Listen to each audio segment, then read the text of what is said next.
So a person who has a problem with sleep, they often may wake up feeling tired. So through the night, you should normally wake up feeling rested, but they'll wake up feeling tired, or they may have difficulty falling asleep at night. There may be issues with, say, moving their legs at night, or issues during the day where they're just falling asleep inappropriately. The first thing that people can do if they think they may have a sleep problem is check with their primary doctor. They may have snoring, they might be tired all the time, maybe they can't sleep. In any of those cases, you want to make sure that you check with your primary doctor first.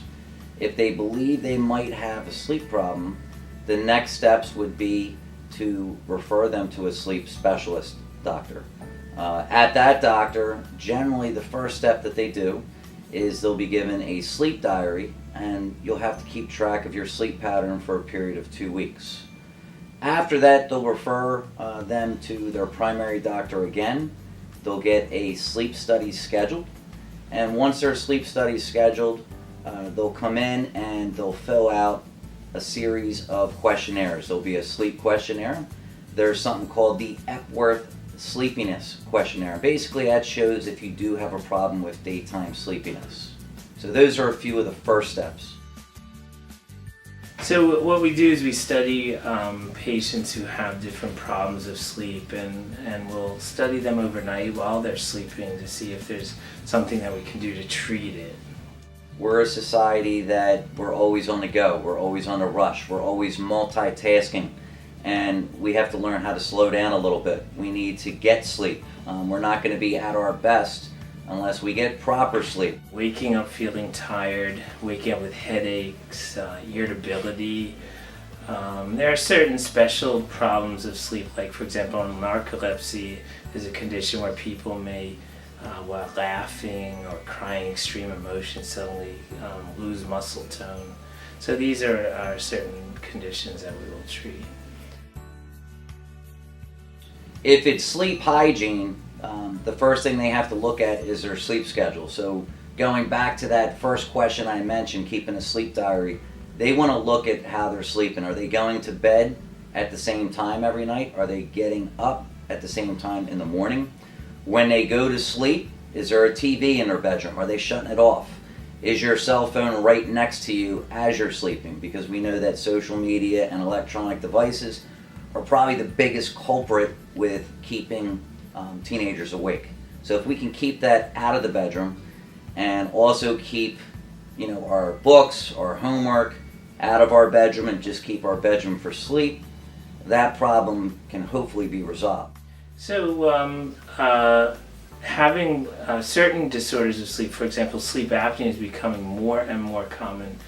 So sleep apnea is a problem where a person, while sleeping, normally while awake they're just fine, but while sleeping they stop breathing. And it's not due to the heart per se. What happens is that they just can't get air in. They may have the strain to move their chest, but there's something impeding the flow of air. And that can be a strain on the heart and the lungs, and as we get older, that can impact health. So it can lead to heart attack and stroke, and so it is important to recognize a problem like sleep apnea, or just not getting enough sleep can impact memory.